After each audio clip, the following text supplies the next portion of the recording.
In my village, we don't fear the dark. We fear what hides within it. We fear the things that slither during the monsoon nights when the river Ganges growls like a starving beast. We fear the knocks that come at midnight, because we all know only the dead need permission to enter your home. And that night, it came. My uncle Rohan had returned after years away. He wasn't rich or proud, just broken, smelling of cheap liquor and a lifetime of regret. He arrived at dusk, just as the sky was bleeding red across the horizon, breaking the oldest and most sacred rule of our village. Never, ever walk alone after the last temple bell has rung. We were all sitting in our small mud house under the trembling glow of a single oil lamp. The rain drummed a soft, relentless rhythm on the thatched roof. My grandfather, Dadaji, was praying in silence, the prayer beads slipping methodically through his thin, weathered fingers. Then, without warning, the door burst open. Rohan stumbled in, drenched and so pale he looked like a ghost. "Father," he gasped, his voice choked with terror. "Something followed me home." The entire room froze. The gentle hum of the evening was shattered. Dadaji didn't lift his head, but I saw the beads in his hand stop moving. "What did it look like?" he asked, his voice quiet, yet carrying a weight that filled the small space. "I don't know," Rohan stammered, his eyes wide with fear. "I didn't look back. I didn't dare. It was just a shadow and a smell, like jasmine flowers left to rot in the mud." Dadaji rose slowly, his old bones creaking. He walked to the doorway and stared out into the oppressive darkness beyond. "It's not a thing," he said, his voice grim. "It's a curse, and you've brought it to our doorstep." And then came the sound. It wasn't knocking, it was scratching. A wet, slow, deliberate sound, as if long nails were being dragged through soaked wood. Once, twice. Then an unnerving silence. Through the cracks in the door, the sickeningly sweet stench of rotten jasmine began to seep into the room. "It's come to collect a debt," Dadaji whispered, his face a mask of solemnity. "And we must pay." He turned to my mother, his command sharp and immediate. "Kill the black rooster, but not by slitting its throat. Break its neck. Leave it whole on a banana leaf right outside the door. Light incense. And until that incense burns completely out, no one, absolutely no one, looks outside." My mother obeyed, her hands trembling as she took the rooster. The sharp, sickening crack of the bird's neck echoed through the silent house.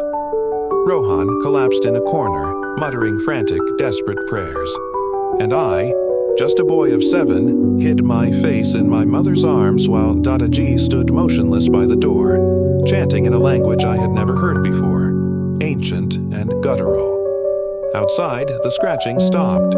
It was replaced by a different sound, a tearing, wet and bone-deep. The gruesome noise lasted for exactly as long as the incense stick burned. The moment the last ember died, silence returned. The suffocating smell of jasmine faded, but it still lingered in the air, a phantom presence. But the night was not done with us. "It will return," Dadaji said, finally opening his eyes. They looked ancient, filled with a knowledge I couldn't comprehend. "Next time, it will want something closer." He turned his gaze, and it landed on me. "Arun, you must go." "Go where?" I whispered, my voice barely audible. "To the dry well near the fields. At the very bottom, there is an old wooden chest. Inside you will find a saffron-colored kurta, a child's shirt. You must bring it here." My heart froze solid in my chest. "But out there, it will follow you," Dadaji interrupted, his tone leaving no room for argument. "But it cannot touch you. Not as long as you obey the second rule. Do not speak, no matter what you hear, no matter what it says to you. Not a single word." He handed me a storm lamp. Its weak, flickering light quivered in my shaking hand as I unlatched the door and stepped outside. The air was heavy, cold, and thick with the smell of wet earth and decay. My small feet sank into the mud with every step. I could feel it, that presence behind me, silent but terrifyingly near. Then, a whisper brushed against my ear, soft and filled with a deep, chilling sorrow. Aaron. I clenched my jaw so hard it ached and forced myself to keep walking, one foot in front of the other. Your grandfather lied to you, the voice said again, closer this time, coiling around me like smoke. He sent you out here to die in my place. Just speak to me, little one, and I'll tell you the truth. I bit my lip until I tasted the warm, metallic tang of blood. The well finally appeared in the gloom, a dark, gaping mouth in the middle of the field. My hands trembling, I climbed down the crumbling stone wall, found the chest, and pried it open. Inside, just as he'd said, lay the saffron kurta, still damp to the touch. I grabbed it and scrambled back out, my breath coming in ragged, shaky gasps. On the walk back, the voice began to cry, a sound of a mother's grief, so hollow and endless it felt like it could swallow the world. That shirt belonged to my son, it whispered, its voice breaking with anguish. He was your age. He was pushed into this well. Your grandfather was there when it happened. Tears blurred my vision, but I kept walking, focusing only on the flickering light of the lamp and the safety of my home. I finally reached the house and stumbled inside. Dadaji immediately took the shirt from me, shut the door, and placed it on a brass tray. He lit a new stick of incense. The night fell silent again, a thick, waiting silence. When the smoke finally thinned, my Uncle Rohan lost what little control he had left. Father, it wants me, doesn't it? Please, you have to save me, he wailed, his face streaked with tears and terror. Dadaji looked at him, his expression calm and chillingly cold. Yes, he said, a life for a life. Her son is gone and she needs a soul of equal weight, 68 kilograms. Rohan froze. His face went blank with a new kind of horror. That was his exact weight. Suddenly, the scratching returned, furious, desperate, splintering the wood of the door. Hide in the grain chest, Dadaji barked at Rohan. It's made of sacred wood. It can't reach you in there.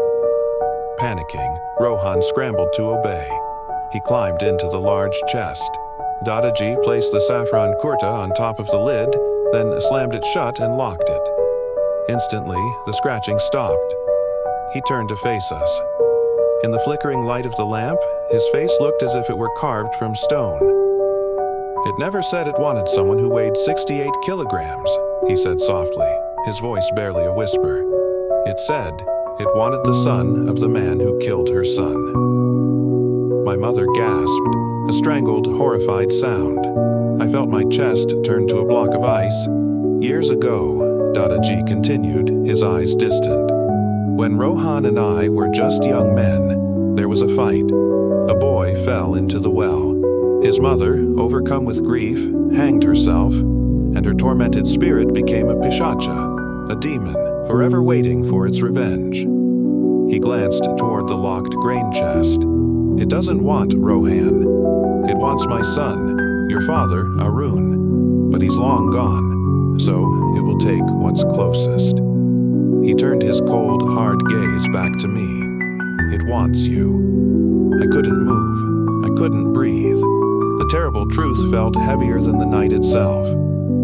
But the rules are the rules, he said, a faint, almost imperceptible smile touching his lips. A soul can be traded if it enters the sacrifice willingly, and Rohan did. Outside, the first light of dawn began to creep across the fields. The stench of rotten jasmine was gone. The Pishacha never returned to our home. It didn't have to. It had left something behind. A new kind of demon living inside our house. A demon with my grandfather's eyes. Thank you so much for listening. If you enjoyed this story, please don't forget to like, subscribe, and hit that notification bell for more tales from the shadows. See you next time.